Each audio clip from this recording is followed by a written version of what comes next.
우리 아버지 하나님, 오늘도 우리가 하나님의 백성으로서 마땅히 올려야 할 기도를 드리고 마땅히 드려야 할 찬양을 드리며 마땅히 예배자로서 하나님의 음성 듣길 원합니다. 모든 시간 속에 모든 절차 가운데 하나님이 함께 하심으로 성령 충만한 은혜를 회복케 하여 주옵소서. 오늘도 말씀을 들고 강단에 선 종에게도 주의 능력으로 더듬히시며 말씀을 받는 주의 성도들에게도 잘 갈림 밭이 되어서 인생의 100배의 열매를 맺는 귀한 믿음의 성도들 되게 하여 주옵소서. 예수 그리스도 이름으로 기도하옵나이다. 아멘.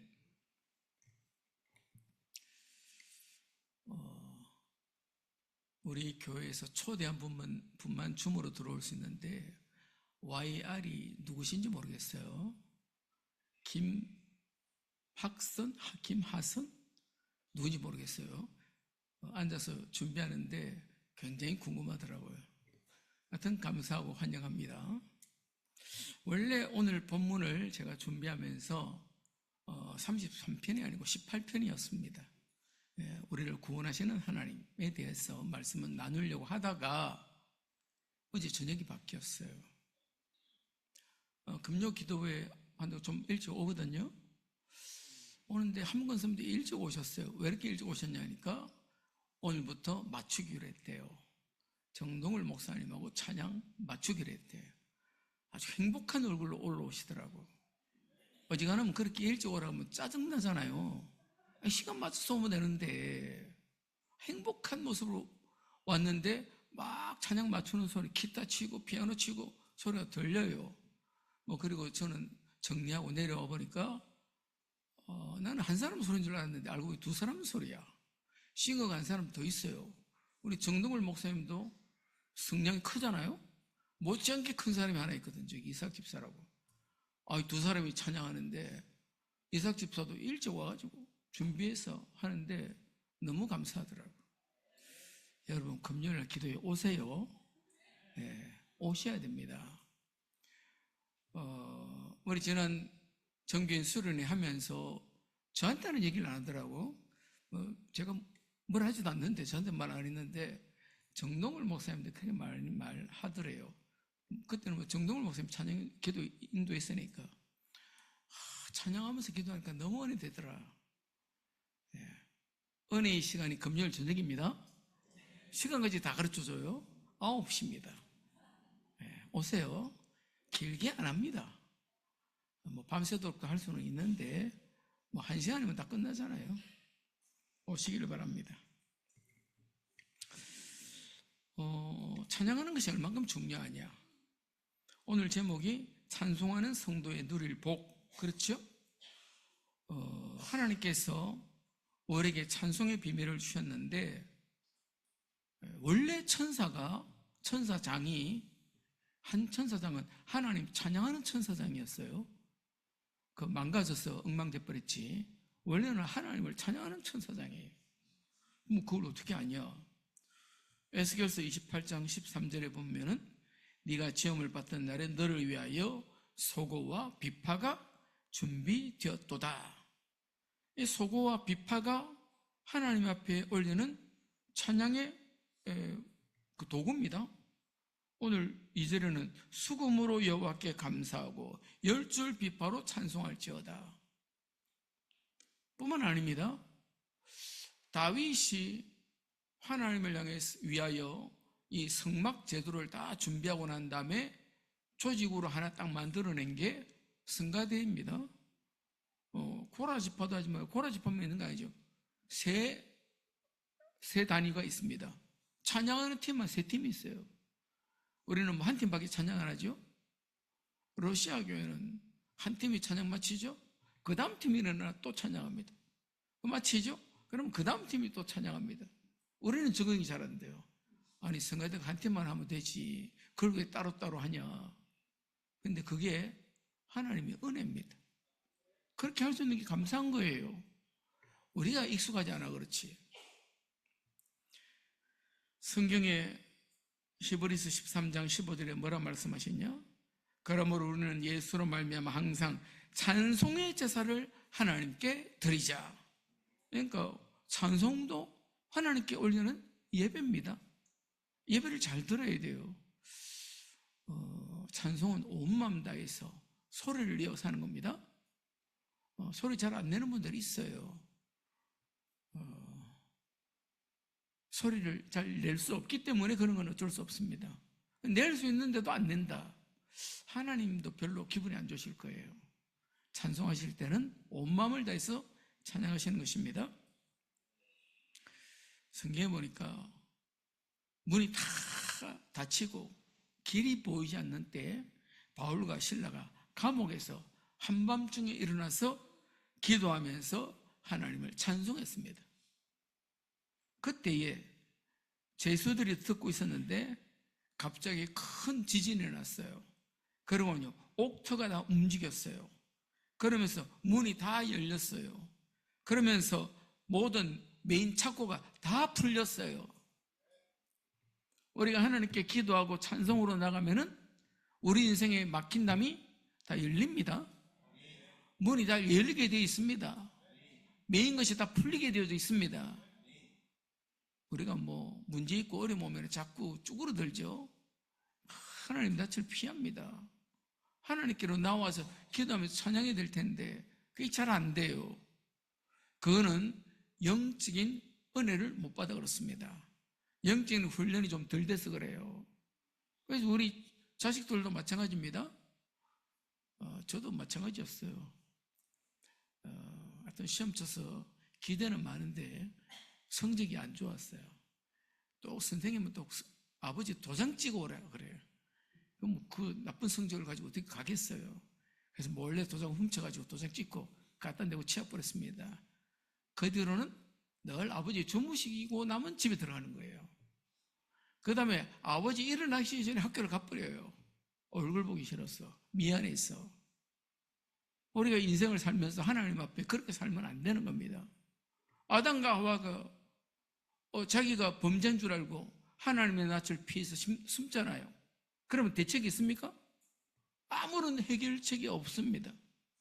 하나님 앞에 나와야 되는 거예요. 그래서 그들을 불러서 하나님이 짐승을 잡아서 그 가죽옷을 입히시죠. 그 짐승이 가죽옷을 내어주면서 흘린 그 피가 예수 그리스도의 언약의 피를 상징하는 거예요. 주님께로 나가면 됩니다. 문제가 해결됩니다. 하나님이 찬양하는 천사장을 만들어서 뿐만 아니라 이사야 43장 7절에 보니까 내 이름으로 불려지는 모든 자 곧 내가 내 영광을 위하여 창조한 자를 오게 하라. 그를 내가 지었고 그를 내가 만들었느니라. 내 영광을 위해서. 그런데 하나님께 영광 돌리는 그것이 찬양입니다. 그래서 이사야 42장 8절에 나는 여호와이니 이는 내 이름이라. 나는 내 영광을 다른 자에게 내 찬송을 우상에게 주지 아니하리라. 입술 열어서 이상한 것 노래하는 사람은 영적으로 문제가 있는 겁니다. 가수도 마찬가지입니다. 대중가수라고 해서 뭐 그 입을 열어가지고 예수 믿는 사람이 이상한 노래를 한다. 틀린 겁니다. 망하는 겁니다. 뭐 잘 모르시겠지만 BY라는 랩하는 친구가 있습니다. 저는 생각하면 할수록 기특해요. 얼만큼 기특하냐. 랩을 좋아하는 아이들이 여학생들이 많습니다. 그 아이들이 오빠 때문에 내 교회 가야 되겠답니다. 근데 그 BY가 부르는 랩하는 모든 노래의 가사 못 알아들어요. 귀 안 들립니다. 근데 가사를 다 풀어놨더라고. 전부 다 신혼고백이에요. 제목이 트리니티 삼위일체예요. 제목이 그래요. 그 하나님께서 우리를 위해서 모든 것을 다 준비하셨다고 그렇게 노래합니다. 나는 그 아이가 너무 기특한 거 있죠. 이야, 정말 하나님 앞에 복을 받을 자다. 그 노래를 갖다가 TV 방송에서 다 들려주잖아요. 그 노래를 많은 아이들이, 청소년들이 모인 곳에서 노래하잖아요. 그렇게 되어지길 바랍니다. 하나님 앞에서 우리의 찬송이 얼만큼 중요하냐? 모압과 암몬과 마온 사람들이 연합군을 조직해서 막 쳐들어왔어요. 여호사밧이 너무 놀랐습니다. 왜 하나님 앞에 기도하는데 두려워하지 말라고 말합니다. 그러면서 여호사밧이 어떻게 행동하냐? 찬양대를 조직해요. 아니, 전쟁 때 특공대를 조직해야지. 그건 사람의 생각이고 하나님의 계획은 그게 아니었던가 봐요. 여호사밧에게 감동을 주는데 찬양대를 조직해서 나가게 하라고 합니다. 나가게 하는 그때에 역대하 20장 22절에 여호와께서 복병을 두셔서 그 모압과 암몬과 마온 사람들을 치셨습니다. 그날로 끝났어요. 찬양은 우리의 대적을 무너뜨리는 하나님의 방법입니다. 하나님의 놀라운 능력입니다. 믿으시길 바랍니다. 오늘 찬송가 85장을 처음 찬송으로 불렀는데, 두 번째 찬송으로 불렀는데, 그 가사가 그렇잖아요. 구주를 생각만 해도 이렇게 좋거든. 주 얼굴 배울 때야 얼마나 기쁘랴. 여러분, 주님 생각하면 기쁩니까? 예, 주님 만나보면 정말로 팔짝 뛰게 될 것입니다. 너무 기쁘고 감사해서. 85장 4절에는 그렇게 말합니다. 사랑의 구주 예수여 내 기쁨 되시고 이제로부터 영원히 영광이 되소서. 하나님께만 영광 돌려줘야 돼요. 정말 그런 믿음의 성도들이 되시기를 바랍니다. 오늘도 우리가 찬양을 많이 하고 또 찬양을 듣고 우리가 아멘으로 고백했습니다. 지금 나의 마음에 어떤 찬양이 담겨 있습니까? 정말로 하나님 앞에서 받으실 만한 아름다운 새 노래를 들으실 수 있기를 바랍니다. 그래서 3절에 그렇게 말합니다. 새 노래로 그를 노래하며 즐거운 소리로 아름답게 연주할지어다. 새 노래는 새로운 곡 아닙니다. 그런 뜻은 아닙니다. 그러면 뭐 어른들은 어떻게 따라가겠어요? 저도 청년들이 하는 새로운 곡 따라가기 힘들어요. 가사도 모르겠고 뭐 곡도 못 따라가겠어요. 저는 찬송가가 편해요. 옛날부터 부르던 곡이잖아요. 너무 찬송가가 편하고 좋아요. 그런데 이 새 노래를 오해하면은 뭐 새로운 멜로디, 새로운 가사 이걸 가지고 한다고 생각하지만 사실은 그것은 하나님을 향한 새로운 마음입니다. 우리가 하나님의 구원받은 백성으로서, 우리가 하나님의 은혜 받은 백성으로서 그 마음을 가지고 하나님을 찬양하면은 그게 새 노래가 되는 것입니다.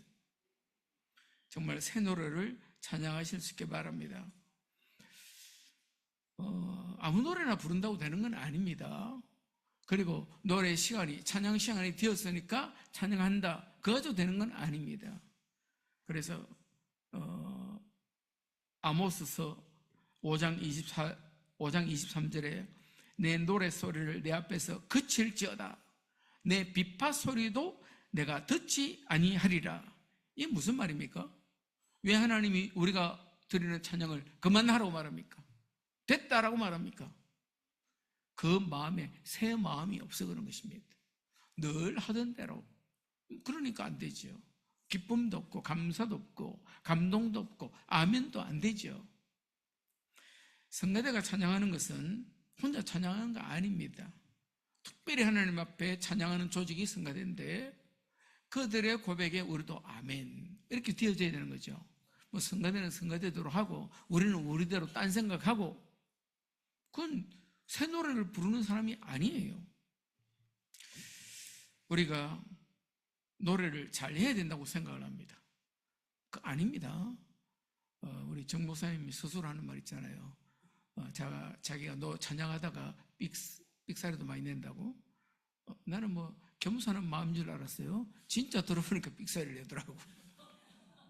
상관없어요. 그래도 찬양을 보시잖아요. 하나님이 얼마나 그 마음을, 중심을 받으시겠습니까? 제 딴에도 잘 안 틀리고 잘 찬양한다고 생각을 하고 하는데도 지난주에 어쨌든 반인지 곡을 못 맞추겠더라고. 내 스스로 네가 아직 멀었다 이런 생각이 들어요. 멀었습니다. 저도. 중요한 것은 우리의 중심입니다. 하나님 앞에 예배도 우리 중심을 가지고 드리는 거예요. 그래서 하나님은 영이시니 예배하는 자가 영과 진리로 예배할지니라. 우리 영으로 예배 드리는 것입니다. 우리가 그 사실을 잘 알고 찬양하면 됩니다. 보통 그렇습니다.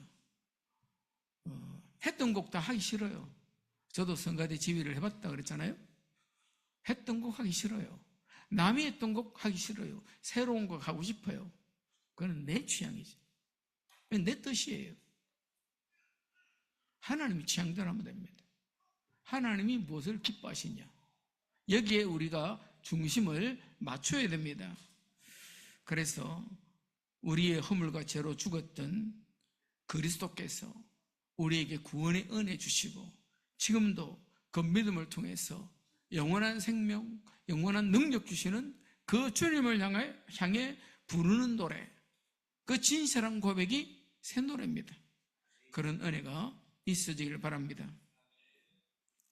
4절부터는 끝까지 하나님 앞에 찬양해야 할 이유를 쭉 나열을 하는데, 4절에 보니까 여호와의 말씀은 정직하며 그가 행하시는 일은 다 진실하시도다. 그는 공의와 정의를 사랑하시며 세상에는 여호와의 인자심이 충만하도다.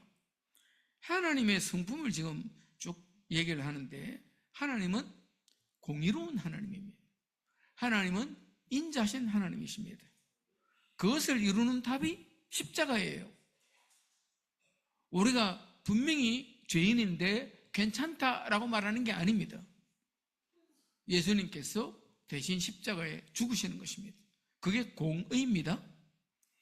그런데 하나님께서 우리의 공의를 이루실 뿐만 아니라 우리가 죄 있지만은 그러나 구원을 받아야 될 대상입니다.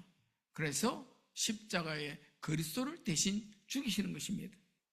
저와 여러분은 하나님의 공의와 하나님의 사랑이 다 성취되는 십자가의 은혜 속에 있는 언약의 백성들입니다. 그 하나님께서 지금도 공의를 가지고 일하십니다. 지금도 그 하나님께서 사랑을 가지고 일하십니다. 저와 여러분들은 그런 은혜 속에 있다는 사실을 잊지 마시길 바랍니다. 하나님의 인자하심은 온 땅에 가득한데 영원한 사랑입니다. 하나님의 인자하심은 한결같은 사랑입니다. 예전에는 이렇게 했는데 요즘은 바뀌는 그런 거 아닙니다. 하나님의 사랑은 하늘이 땅과 그 높이가 차이가 있는 것만큼 그렇게 높고, 동쪽에서 서가 먼 것처럼 그렇게 넓고, 바다만큼 그렇게 깊고, 영혼만큼 그렇게 긴 것이 하나님의 사랑입니다. 그래서 그 안에서 벗어날 자, 외면될 자 아무도 없습니다. 저와 여러분이 하나님의 사랑 가운데 있다는 사실을 믿으시길 바랍니다. 살다 보면 그런 날이 있잖아요. 분명히 내가 잘못한 것 같지 않은데 나를 향해서 막 지적하고 나를 향해서 화를 내고 심지어는 나를 해치려고 하고 그런 경우도 있죠. 참 그럴 때는 답답하고 억울하고 원통합니다. 그럴 때 하나님 어디 계세요? 하나님이 살아계시면 이럴 때 한마디 해주셔야 되는 거 아닙니까? 하나님 다 듣고 계십니다. 다 알고 계십니다. 그럼에도 불구하고 하나님께서 우리에게 베푸르신 그 사랑을 믿는 믿음으로 나가는 것입니다. 그래서 우리가 억울하다 이걸로 끝나는 게 아니잖아요. 그 뒤에 하나님의 새로운 계획이 있습니다. 그래서 우리는 그렇게 외우죠. 하나님을 사랑하는 자, 곧 그 때때로 부르심을 입은 자들에게는 모든 것이 합력하여 하나님의 선하신 계획을 이루어요. 오늘 내가 문이 열리지 않는다. 그게 하나님의 선하신 뜻 가운데 있다니까요. 오늘 내게 응답이 오지 않는다. 하나님의 선하신 뜻 가운데 있습니다. 그래서 오늘의 나의 삶을 하나님 앞에 찬양하시길 바랍니다. 우리가 지금 성경 읽기 하면서 지금 시편을 읽고 있잖아요. 다윗의 시를 읽어보면 대부분 제가 이야기로는 그렇습니다. 억울하다. 나는 왜 이렇게 쫓겨 살아야 되냐? 제 원수들은 왜 이렇게 강하냐? 그런 노래 하는 것 같아요. 그런데 그러면서도 마지막에 보면은 늘 다윗이 스스로에게 말합니다. 힘내라. 하나님 너를 사랑해. 하나님께서 너를 지키실 거야. 하나님의 전능하신 손길이 함께 하실 거야.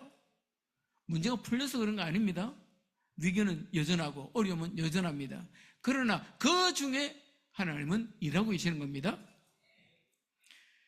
6절 9절에 보니까 하나님께서 행하시는 일들을 찬양해야 되는데 그 내용은 천지창조입니다. 창세기 1장에 있는 말씀 그대로죠. 하나님께서 말씀으로 하늘을 지으셨다고 말합니다. 만상을 그 입기운으로 이루셨다고 말합니다. 바닷물도 깊은 물도 하나님께서 다 쌓으셨다고 말합니다. 그렇기 때문에 모든 땅은 여호와를 두려워하고 세상의 모든 거민들은 그를 경외해야 됩니다. 우리가 좀 건방지죠. 내가 뭘 할 수 있는 것처럼 할 수 있는 거 하나도 없습니다. 저도 이제 살아온 인생이 꽤 되잖아요. 제가 40대까지만 해도 좀 눌려 살았습니다. 나이 많은 분들한테. 아유, 저 어른들한테 내가 잘 보여야지. 그런 마음이 저절로 들더라고. 내가 가만히 생각해보니까 우리 아버지가 저를 너무 무섭게 키워서 그래요.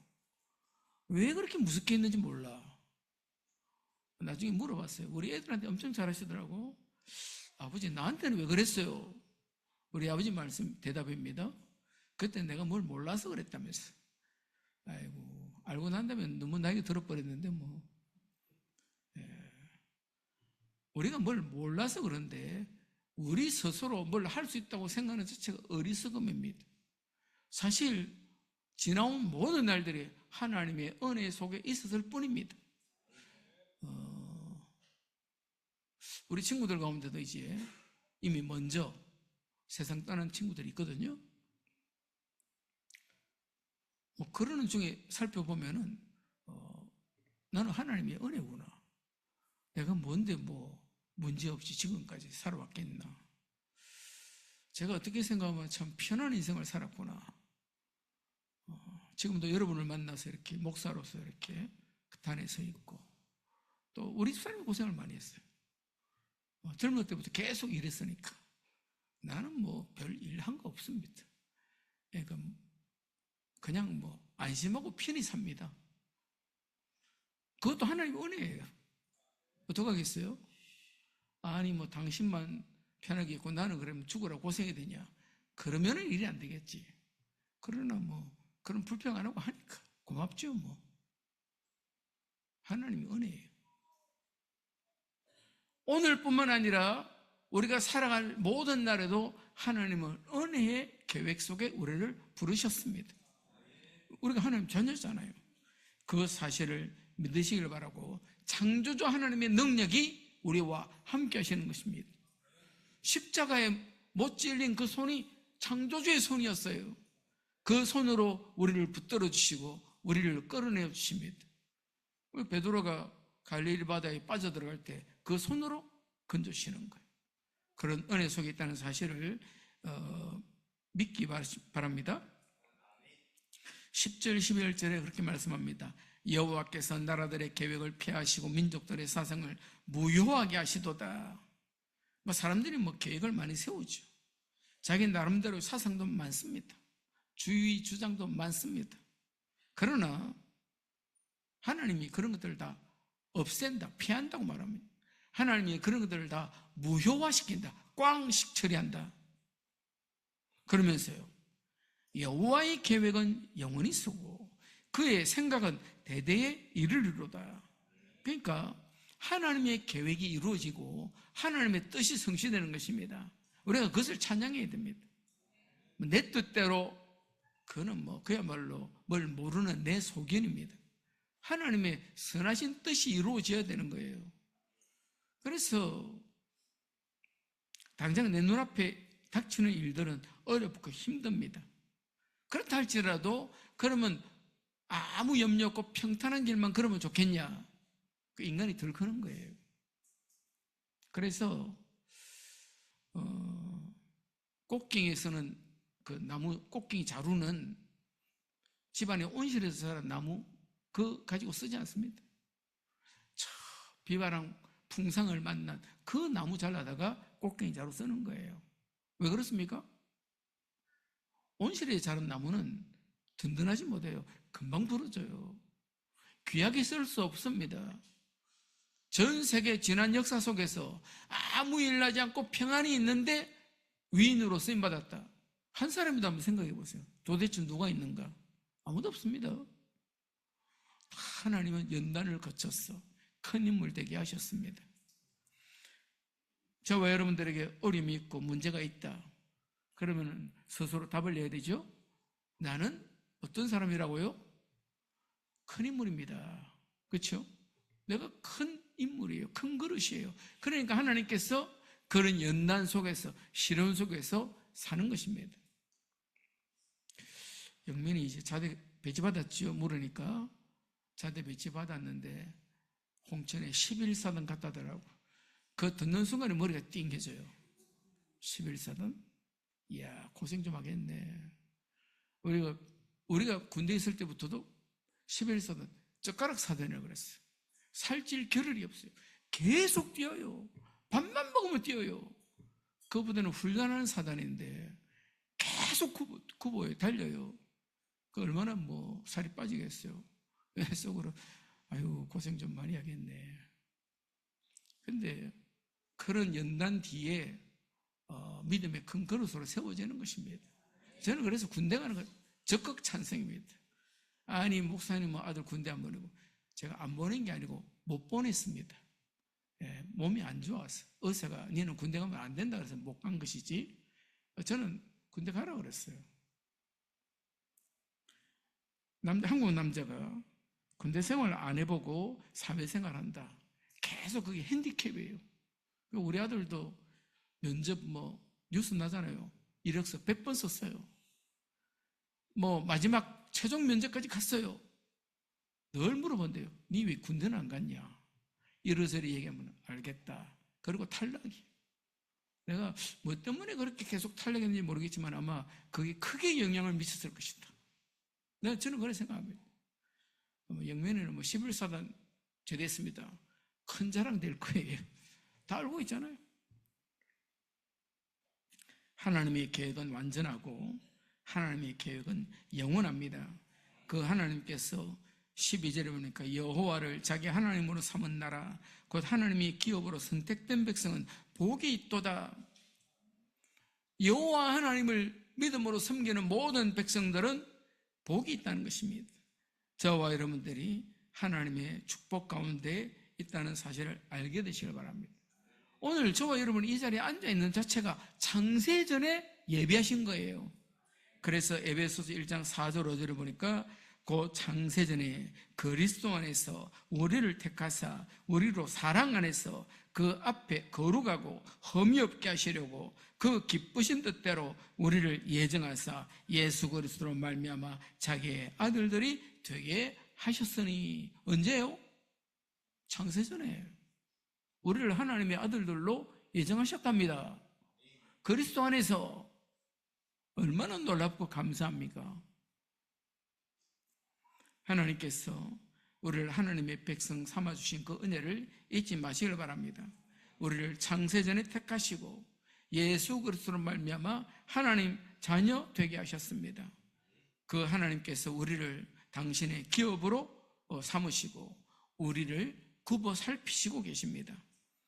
그래서 13절에 말합니다. 여호와께서 하늘에서 굽어 보사 모든 인생을 살피시며. 하나님께서 낱낱이 살피십니다. 우리 한숨도 다 세고 계십니다. 우리 중심 마음속에 있는 신세한탄도 다 듣고 계십니다. 하나님께서는 창조주 하나님이시고 그 하나님께서는 천지 만물의 운행을 주관하시고 시대를 움직이시고 경제를 주장하시는 하나님이십니다. 그 하나님께서 15절에 그렇게 말씀하시죠. 그는 그들 모두의 마음을 지으시며 그들의 하는 일을 굽어 살피시는 이로다. 그 하나님의 눈동자에서 예외인 사람 아무도 없습니다.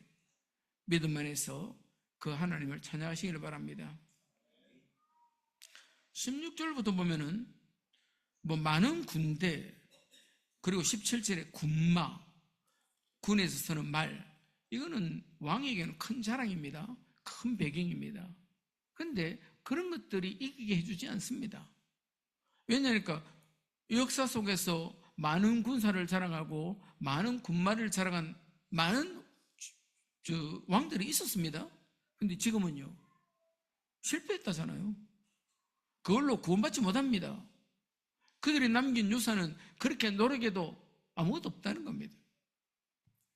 정말로 하나님께서 우리에게 주시는 은혜를, 구원 주시는 은혜를 늘 붙잡으시길 바랍니다.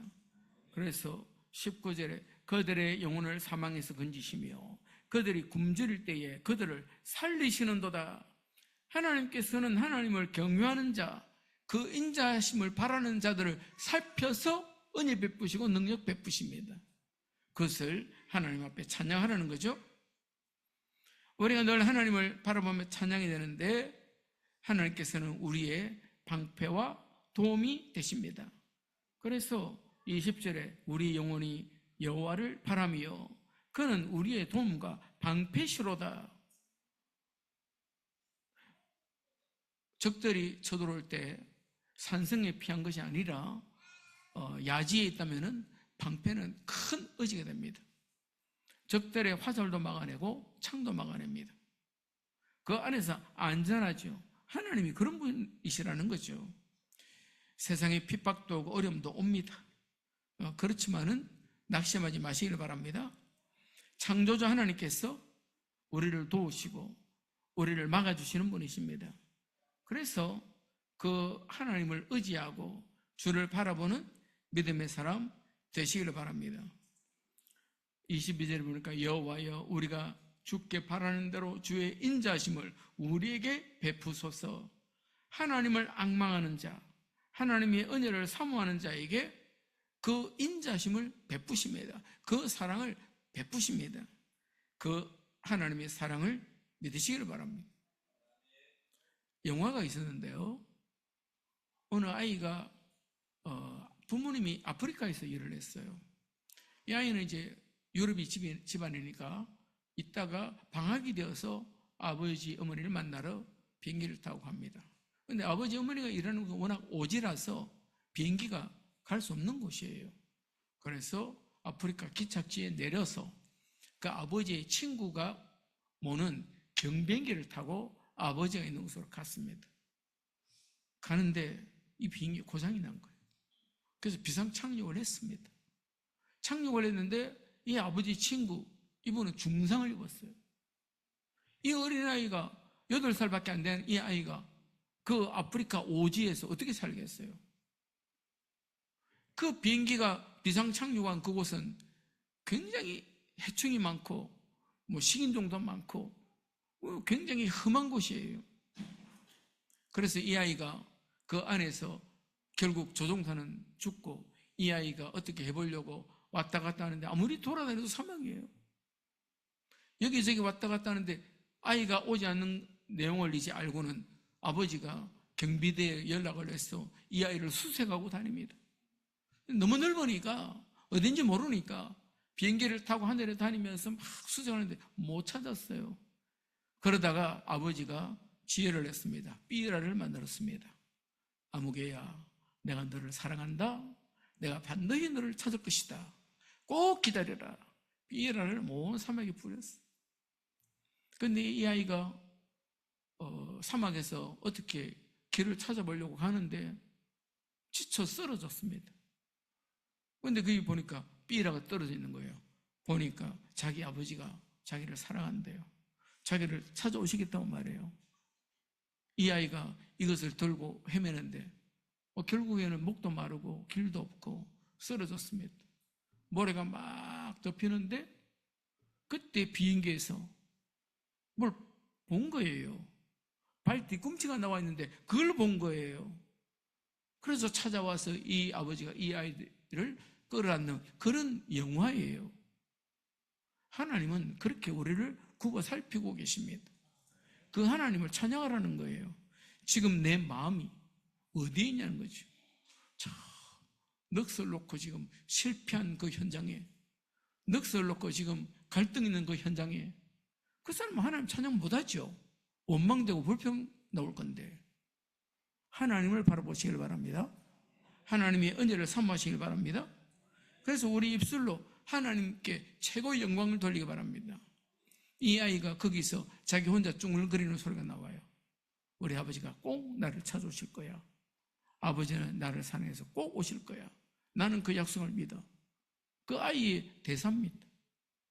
저와 여러분들이 하나님의 사랑을 믿고 하나님께로 나아가는, 하나님을 찬양하는 믿음의 성도들이 되시길 바랍니다.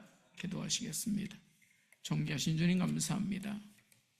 오늘 우리에게 말씀을 주시고 그 말씀을 통해서 하나님을 의뢰하는 자, 하나님을 찬양하는 자가 받아 누릴 복을 우리가 살핍니다. 하나님, 그 말씀이 내게 주신 언약의 말씀이 되게 하시고 그 말씀이 내 살아갈 힘이 되게 하여 주옵시며 그 말씀으로 노래하고 찬양할 때에 모든 닫힌 문이 열리고 모든 막힌 인생의 길이 열리는 축복이 있게 하여 주옵소서. 예수 그리스도 이름으로 기도하옵나이다. 아멘.